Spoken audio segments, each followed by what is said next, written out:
Parker Bowles and Lady Diana Spencer both fell for a bumbling bachelor. She was probably in love with him before she even got to meet him. It was fairy tale stuff.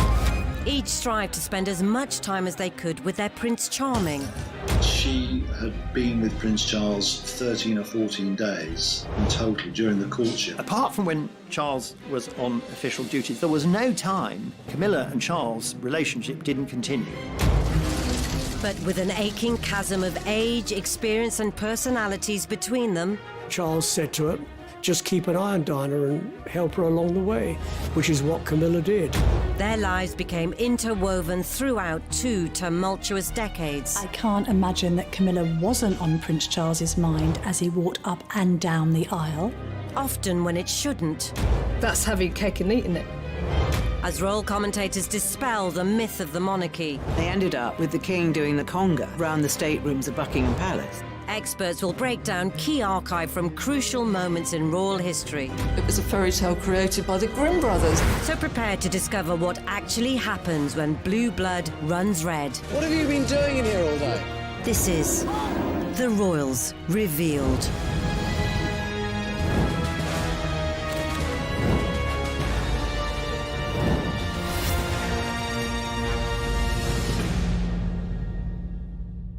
In this episode, we'll reveal how these two women who seemed worlds apart would become forever linked. Her school friend said of Camilla, she is pathologically ambitious. She will only marry a very rich, influential, powerful man. She wants to have fun. Whereas with Diana, you never got that sense that her main purpose in life was to have fun. Events would bring the most unlikely love triangle together. There were people who had colluded in what turned out to be the biggest con job that the British royal family had ever pulled on the nation.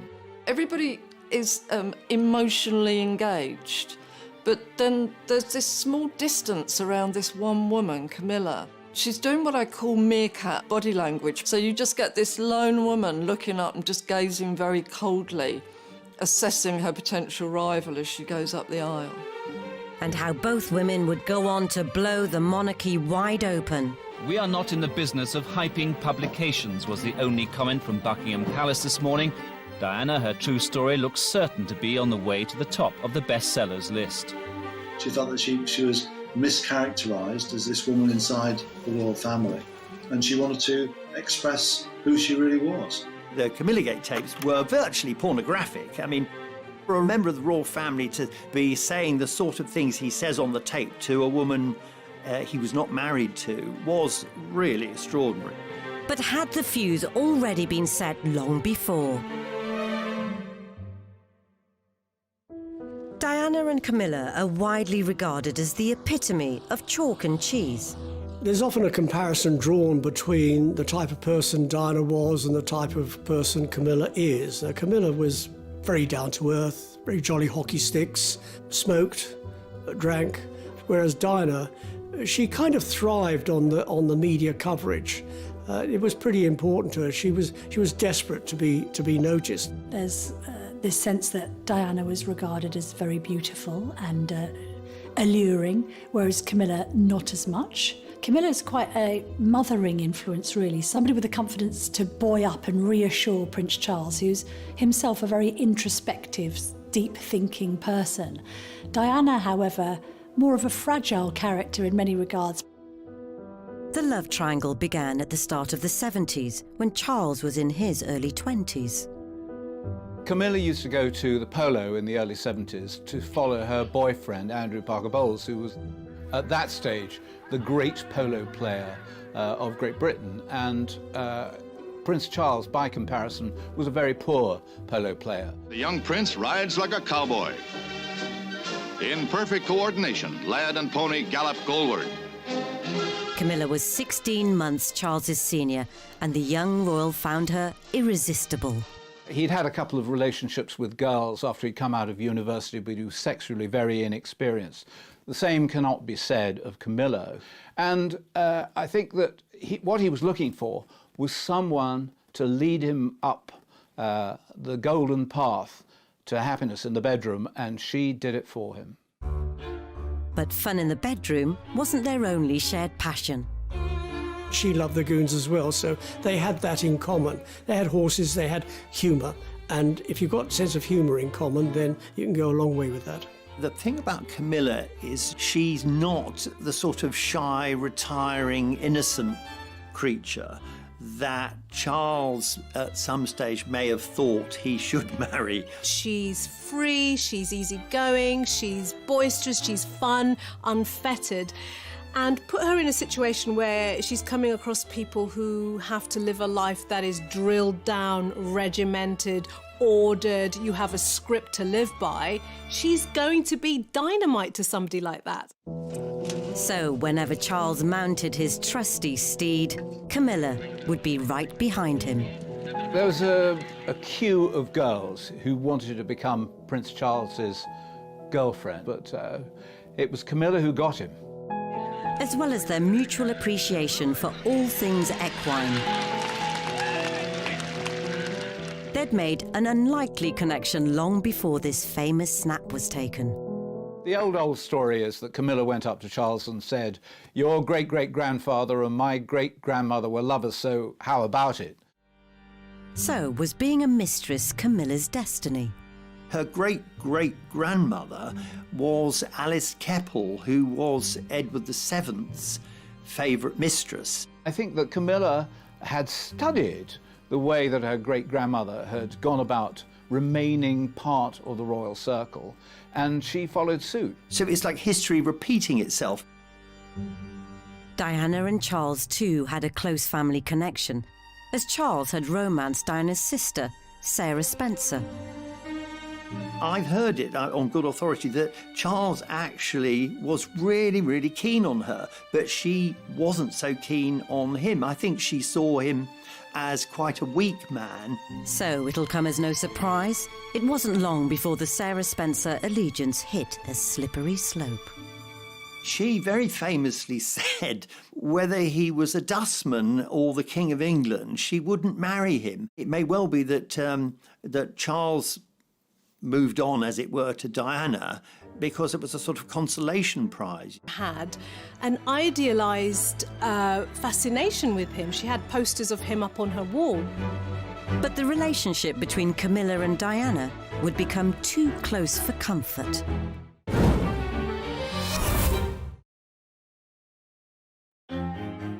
In the 1970s, Prince Charles had enjoyed a string of romances. There were a lot of them. There were a lot of very attractive ladies on his arm, but none of them particularly serious. As the decade drew to a close, it was felt that any horsing around should be put to rest. And for Charles to find someone to bring some feminine delicacy to his stuffy solo exploits. What don't you like about that hat? If you move, they bash you on the face. I'm not discovering whether they keep the flies on. I think the Queen Mother and Prince Philip both tried to give him a nudge in the marriage direction and say to him, look, it's probably time now that you settle down. But it was just a question of finding the right bride.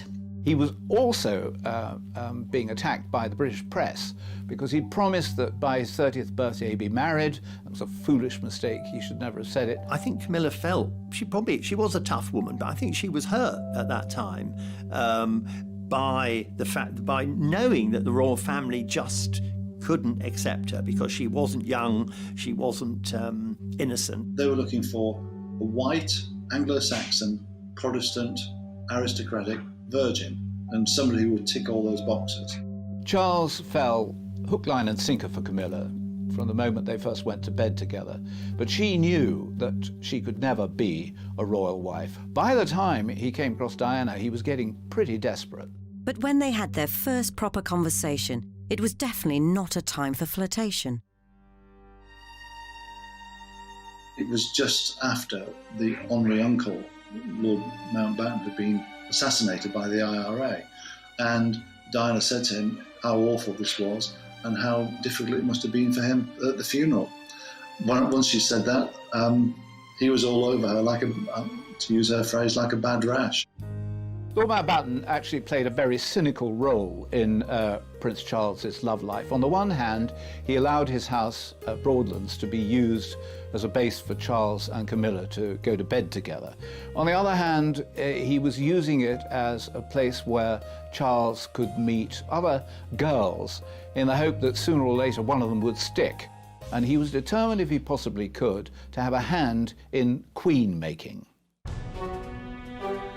It's thought Lord Mountbatten, 7 years previously, was so determined for Charles to stop his affair with Camilla and concentrate on securing a suitable bride, he arranged for him to be posted abroad. Charles had a strong desire to want to get engaged, to want to be with Camilla, and then guess what? He's sent away for 7 months. Now, it's a normal human reaction. If this is someone you're in love with, you're emotionally bonded with, and they're sent away, you're going to want it even more. And I think this is exactly what may have happened with Charles. Whether royal strings were being pulled or not, while Charles was at sea, Camilla had married Andrew Parker Bowles, and as they moved into the 80s, the press were promoting a new potential princess. Initially, Diana was portrayed as shy Di. She was very much considered somebody who went around her business with her head bowed, not a particularly extroverted character. In some of the footage, we can see that she's actually doing a complete cut-off gesture, which is that she's completely covering her face with her hands. Now, it made her look haunted and hunted. It implies that she's not enjoying it. And also, I think that was more for Charles, that signalling. That, look, I'm not vying for publicity, I'm not gloating about the fact that I might be the woman of your dreams. And also, I wouldn't mind a little bit of protection and looking after as well. I think she was trying to trigger that part of Charles's psyche that I don't think he ever had. Diana, the moment she burst onto the national scene, was seen as a perfect English rose, and she was seen as the perfect match for Prince Charles. Diana was also a virgin, and it was felt at the time that Charles should be marrying a virgin. The attractive, shy and innocent Diana may have been a suitable match for the firm, but perhaps not for Charles. At this point, Charles was doing what he became so good at. He would have won a medal for it if it was an Olympic sport, which was ignoring Diana. So he'd gone out with her and he's talking, I think, to Camilla's husband. And we can see Diana, she's just been left alone at that moment, even though he's standing next to her. And I think she does look fed up. Even when we saw her with him, we were seeing her alone. They never pitched up like a double act. Yet far from keeping his mistress and his betrothed separate, remarkably, many of Charles and Diana's early meetings came at the Parker Bowles estate in Wiltshire. When I was working with Diana on her biography, we worked out that she had been with Prince Charles about 13 or 14 days in total during the courtship, and most of that time they were at Bolehide Manor, which is where Camilla and Andrew Parker Bowles lived, or that they were at the races with Camilla, or there was some other function with Camilla. She was always present. And I think there was a naivety around Diana's attitude towards the relationship between Charles and Camilla, that they were close friends, both from the kind of equestrian horsey set, had known each other for years. I don't think Diana realised that they were carrying on as lovers behind the scenes. I wonder whether this was Charles's attempt to integrate the two sides of his life, love and the intimacy with Camilla, and duty, marrying the virginal Diana. That's having cake and eating it. So yes, the wives, girlfriends, lovers would go and watch their other halves playing the game, and that's how they were kind of thrown together. And Camilla had been around the traps for quite some time, and Charles said to her, as one would to a friend, just keep an eye on Diana and help her along the way. When the two women are talking to one another, or at least Camilla seems to be communicating with Diana, the smile that she's wearing is so affectionate and maternal, which is really weird. So I find that kindly smile not nice, really. Funnily enough, I think that Camilla, more than anything, who was in on the secret, wanted Diana to be happy with Prince Charles. She was ready to step back, allow Diana to become the royal wife, although she wanted to remain the royal mistress.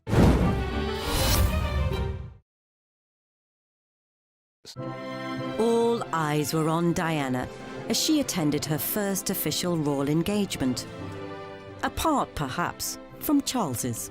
There was almost palpable embarrassment from Charles, who decided to pretend that she wasn't with him for the entire evening. We can see him in all of this footage ignoring her. Not one friendly glance, even when they walk up the staircase.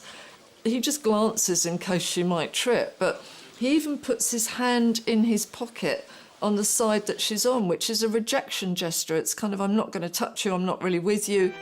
It was an eye-catching display by Diana, and even that Camilla and Charles had discussed the fact that it might be a good idea for Charles to marry Diana.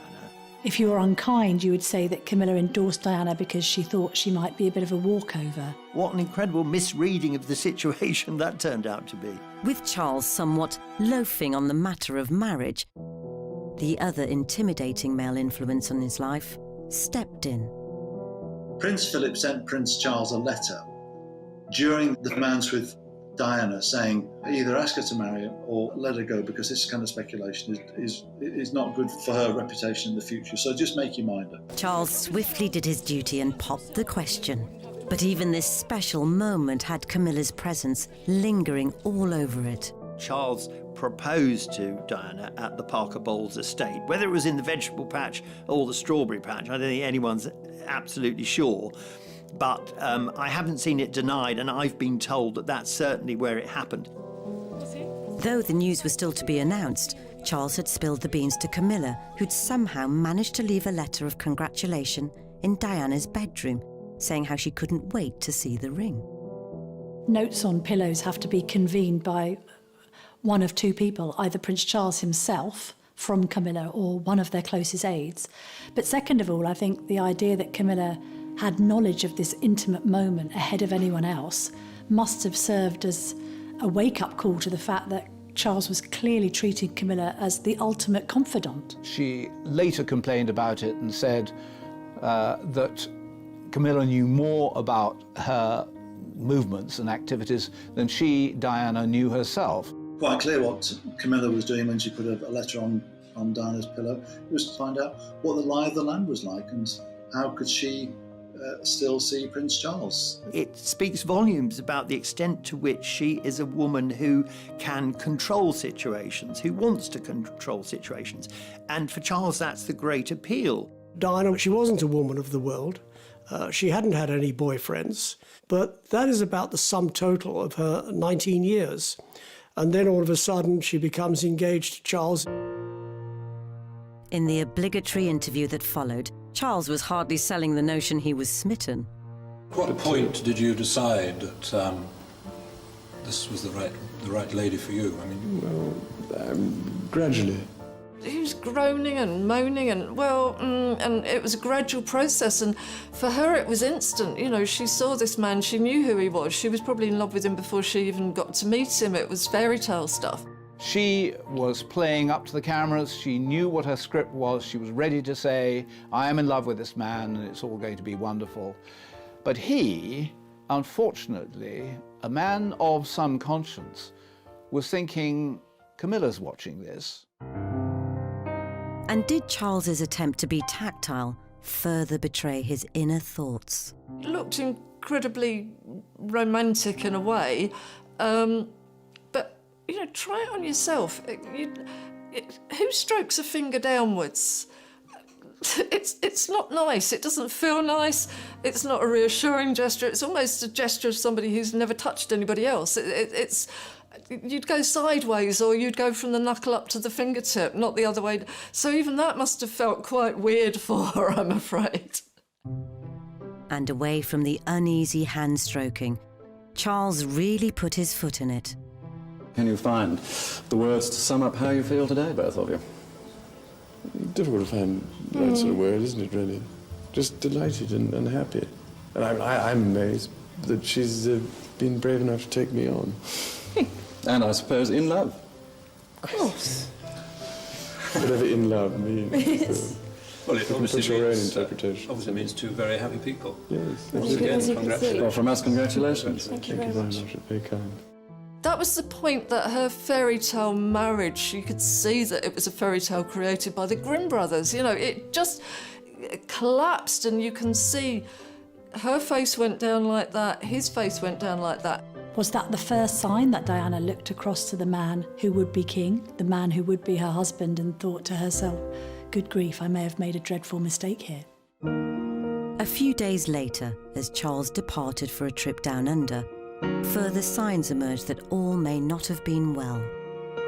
There's footage showing Diana crying as Prince Charles leaves for a tour of Australia, and people think it's because she's miserable that he's going away. Part of that was true, but also it was the fact that when she entered the waiting room at the airport, he's on the phone to Camilla, and she thinks, I'll just leave them to it. But by then, she's realising that this relationship is far more complicated and far more sincere and long-lasting than she'd ever thought. So these weren't tears of grief at their parting. They were a sign of a woman scorned.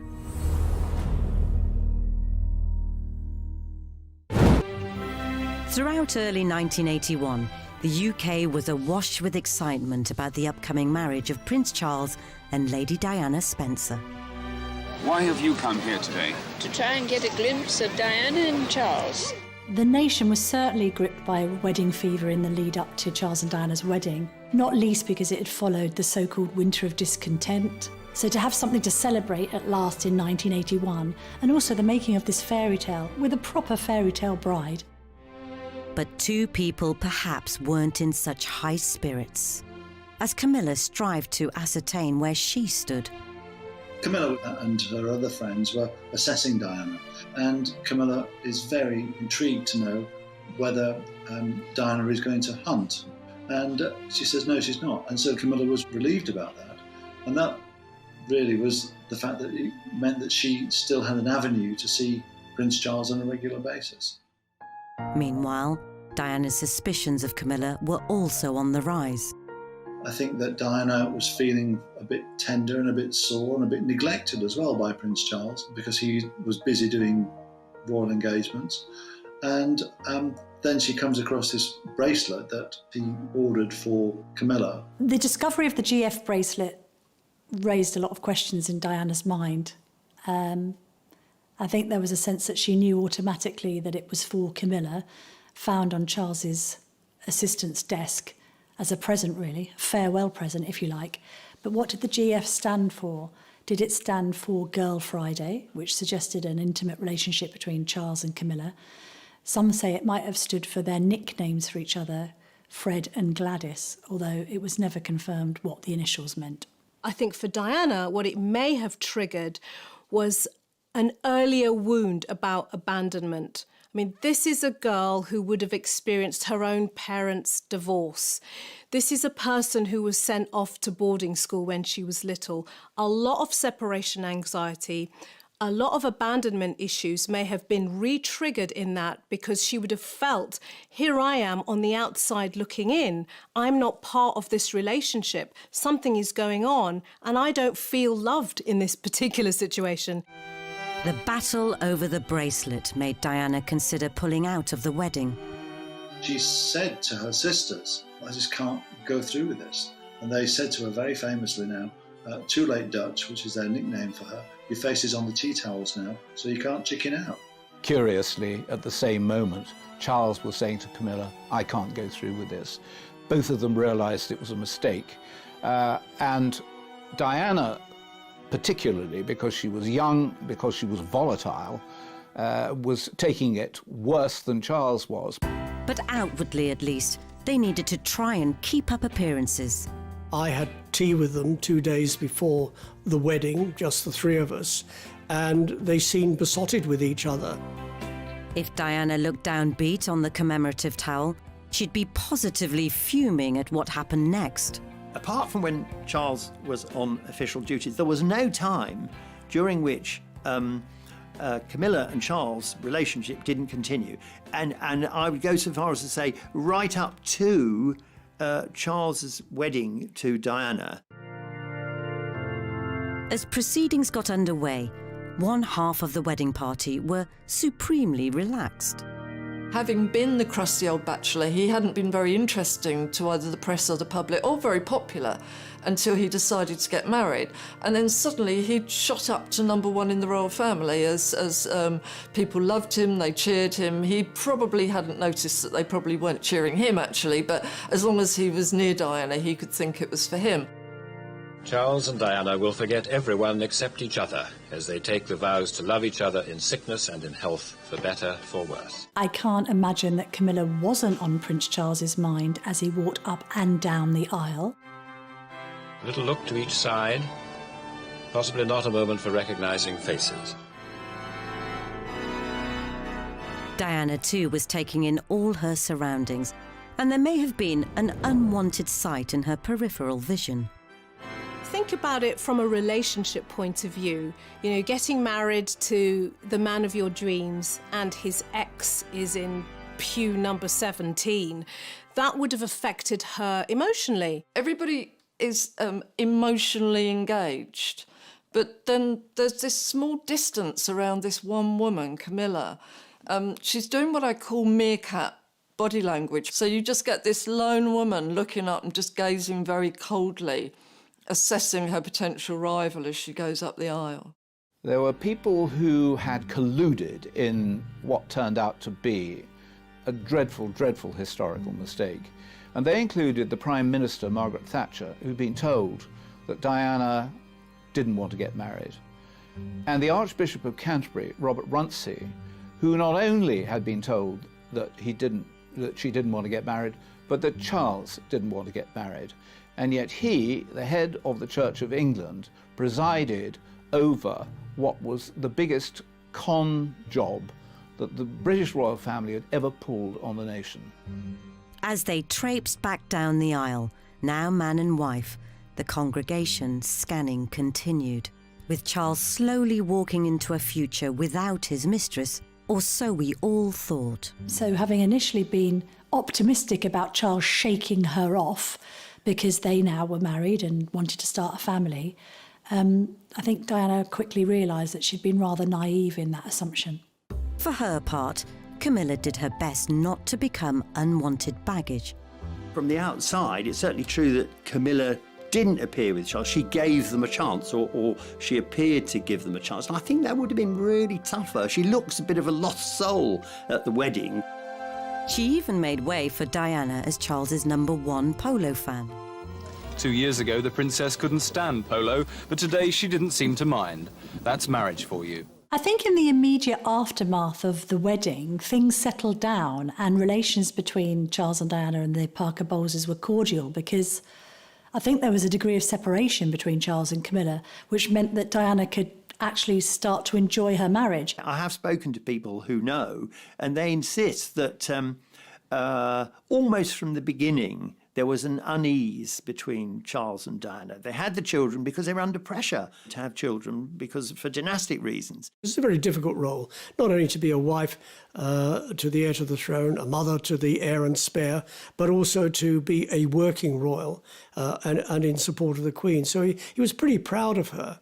But I suppose came the sort of mid to late 80s, the marriage wasn't going well. Whilst the press delighted in glimpses of the adorable cherubs in their matching outfits, being snapped on the school run every day was the least of Diana's concerns. I think that in those kinds of circles, the aristocracy and the royal family, there's an assumption that if it's not working, you can't get divorced. So you just build a separate life and you just turn a blind eye to the behaviour of your spouse. Diana, on the other hand, felt that marriage was for life, it was for love, and that she'd been sold a pup. Charles had rekindled his love affair with Camilla, urging his staff to go to great lengths to keep it stum. Royals don't go around by themselves. They've got a retinue of staff and an entourage. So when he used to duck in and out of the palace, aides used to nickname him the Prince of Darkness. Ironically, it seems the only time Diana could be sure she had Charles to herself were on official trips to the other side of the world. she's being left to walk behind, and she's being left very much to her own devices. He goes off with somebody else. She barely seems to have somebody with her. I think, again, he sees the crowds cheering, and this is his moment. Suddenly he's Mr. Popular, and you can see he dives into the crowd because he thinks everybody suddenly loves him. He's the centre of attention. And Diana's just the sort of, the dessert. As much as Diana tried to block relations with Camilla, it was all in vain. I think it would have been incredibly difficult as the relationship came under increasing strain to put on quite the performance for the public, the cameras, the world media, and say, hey, we're a united front and a happy couple, when you know that inside there were probably resentments, arguments, anger, feelings of betrayal just boiling under the surface, and at times we have seen those things burst forth. And in February 1989, a decade of tension came to a head at the 40th birthday party of Camilla's sister, Annabel Elliott, which Diana turned up to unannounced. And I think she managed to corral Camilla into a room. And they have this rather terse interchange, during which time Diana says, "Leave my husband alone," and Camilla says words to the effect, "Well, you've got two lovely children. Why can't I have him?" Diana seemed to have been transformed from this shy teenager into a woman who was, paradoxically, a bit more like Camilla. She was tougher, and she decided she didn't want to put up with this anymore. She wasn't going to be the complacent wife. 1989 brought further humiliation as Camilla and Charles were pictured together in Turkey. Charles, throughout this, has made the mistake of believing that he, as Prince of Wales, could do more or less what he wanted to do, and that if he wanted to have a mistress, then so be it. But behind the vacant stairs, Diana had been secretly plotting with biographer Andrew Morton to get her story out. "We are not in the business of hyping publications," was the only comment from Buckingham Palace this morning. Diana, her true story, looks certain to be on the way to the top of the bestsellers list. She felt that she was mischaracterised as this woman inside the royal family, and she wanted to express who she really was. The book would be like a grenade thrown into the heart of the monarchy. But was this Diana's way of dishing the dirt first, having foreknowledge she was soon to be caught in her own scandal? Her motivation, I think, was to get her retaliation in first, was to articulate her story before Prince Charles did. Squidgygate were conversations, intimate conversations that were recorded between Princess Diana and James Gilbey, a very close friend, perhaps more than a friend, just discussing the difficulties that she was suffering in her life and her unhappiness. This added a new dimension. It suggested that perhaps Prince Charles wasn't the only one misbehaving in his marriage. And Camilla made a rare public statement, sympathising with the troubled couple.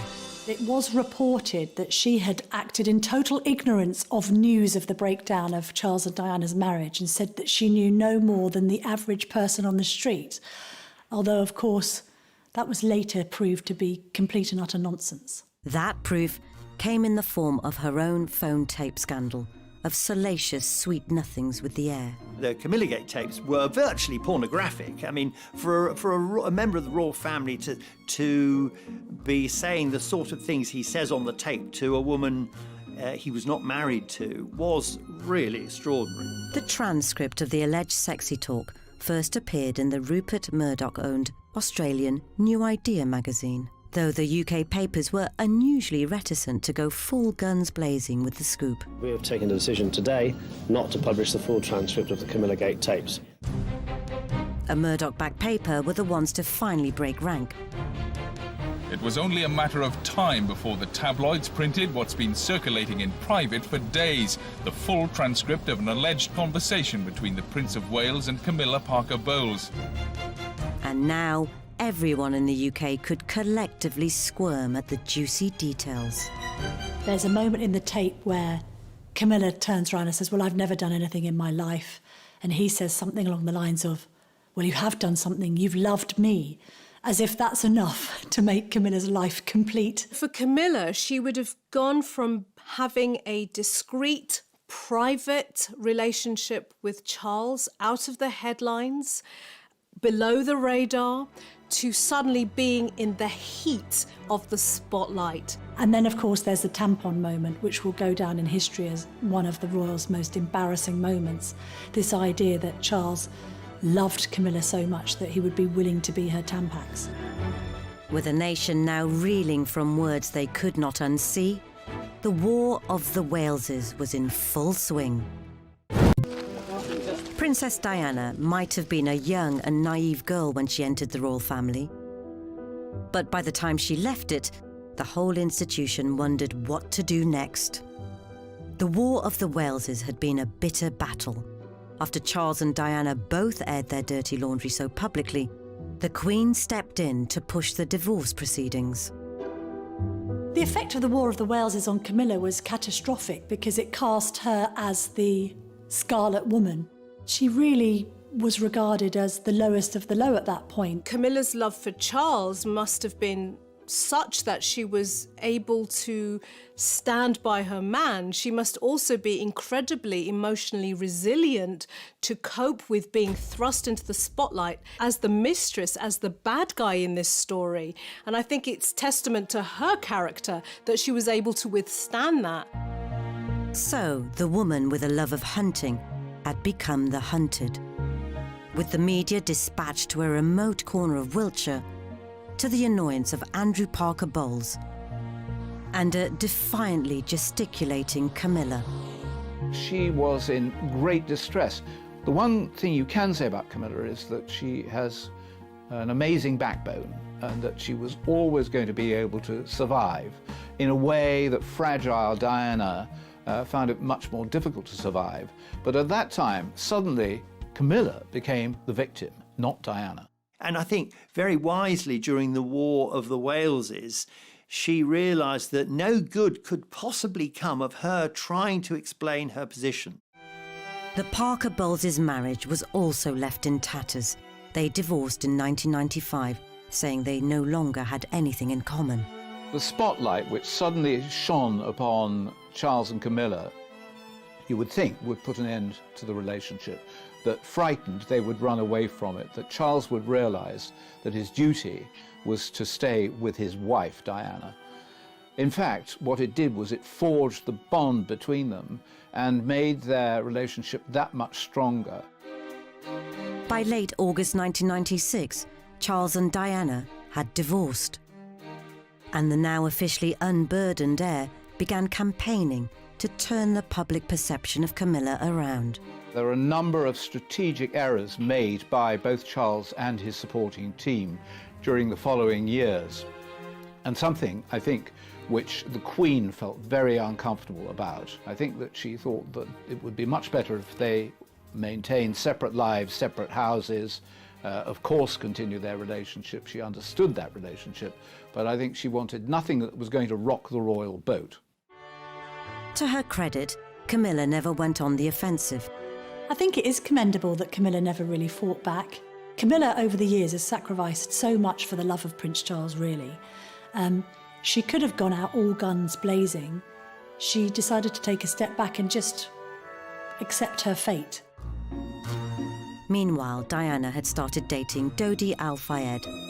As the Camilla charm offensive seemed to be softening the public perception, if perhaps not gaining universal acclaim. Would you be happy one day for Camilla to be Queen? No, I wouldn't. Do you think Camilla should be Queen one day? No, I think that's going too far. 2 months later, tragedy struck. Just to confirm the news that Diana, Princess of Wales, has died in a car accident in Paris, which also killed her companion, Dodi Fayed. And as a nation grieved, Camilla was forced back into hiding. There had been, in the moments before Diana died, an assumption by the British public that Camilla was now the non-negotiable part of Charles's life. But the moment that Diana died, she suddenly became, again, public enemy number one. The couple had to wait a further 2 years before the time was deemed right for their first official outing, and Camilla's sister's 50th birthday bash at the Ritz. The Prince of Wales and Camilla Parker Bowles seen together in public quite clearly. No secret about their relationship now, none possible at all. The photograph that people have waited so long, the picture that people have waited so long to see. There was always going to be a huge response to Charles and Camilla's first outing at the Ritz, because this was putting Camilla on an official footing alongside a future king, basically saying to the world, you might not like it, you might not like her, this is the woman I love and this is a woman I see in my future. It was well known at this time that the reason Charles hadn't married Camilla in the first place wasn't that he didn't want to, it was the royal family interfering. To mark the occasion, Camilla wore a necklace which was owned by her great-grandmother and the favourite mistress of Edward VII, Alice Keppel. Oh, Camilla's a very clever girl. She always wore that Alice Keppel necklace, if she possibly could, just as a reminder that she had every right to be a royal mistress and maybe a royal wife as much as anybody else. Having been the most hated woman on the planet, it was always going to be a slow sell, but Camilla wasn't going anywhere. Her stoic determination finally won over the Queen, and against all the odds, she married Charles in 2005. But as Camilla valiantly battled against the winds in Windsor,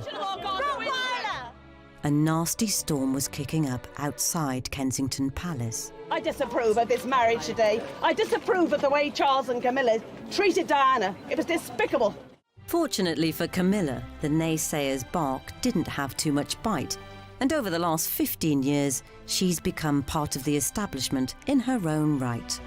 Camilla's become, in many people's view, the most successful new member of the royal family in a very long time. She has worked very hard to create an act which people will like and find non-threatening. She never wanted to be the new Diana. So she's a credit to the royal family, she's a credit to Charles, and she's looked upon by William and Harry as good for their father, and as far as they're concerned, if their dad is happy, they're happy too. When Charles becomes king, Camilla will be the Queen Consort, never officially a queen. But she'll be right behind Charles, as she's always been. Camilla is Camilla. Camilla, what you see is what you get. She doesn't put any airs and graces. She doesn't pretend to be anything other than Camilla. And that is what is so endearing. In a way, she's taken a leaf out of the Queen's book. She's never complained, she's never explained, and she's just got on with it. She's kept calm and carried on. I suspect the Queen looks back now and thinks, if only we'd let Charles marry Camilla in the first place, because they will be aware now that at no stage would Camilla have ever gone to the press, gone secretly to a journalist and supplied information for a book about her disastrous marriage. In other words, the Queen and the royal family have realised that Camilla is actually one of them. She, in a way that Diana never was. And I think that's made it easier for the Queen to accept. Whilst Diana may never have been suited to becoming Charles's queen, more than 20 years since her death, she still remains one of the nation's most beloved members of the royal family.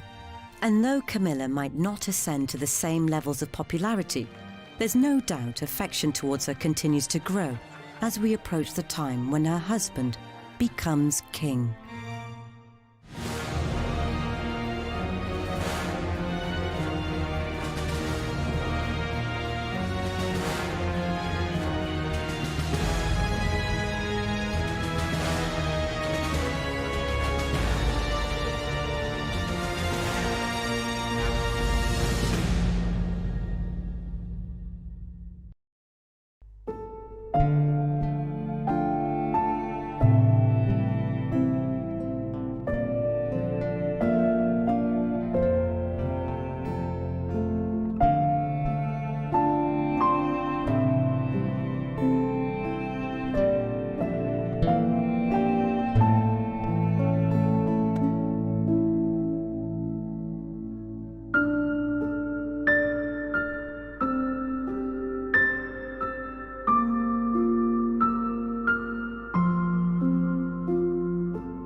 things he says on the tape to a woman he was not married to was